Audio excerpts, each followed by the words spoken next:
zay mahakasika an'ity zaza tia dia adina mpivady natovan'ilay izy misy ray aman-dreny miteraka ankizivavy anankiray a miteraka ny tany a efa nisaraka aloha reo da aveo ny rain'ilay tany a niaraka tamina vehivavy anankiray a miaraka mifampitondra toy ny mpivady dia misy tsy fankazahoana sy ny adiady majinijinika atao amina mpivady a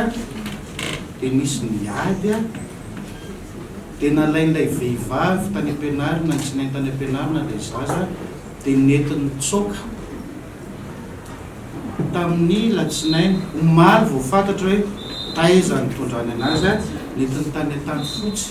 tany amin'ny fianakaviany tany lavitra tany ilay zanak'olo azy izy fa nentiny anaovana valifaty ilay lehilahy niaraka taminy ilay izy izay nampijaly azy tamin'izy fony izy mbola niaraka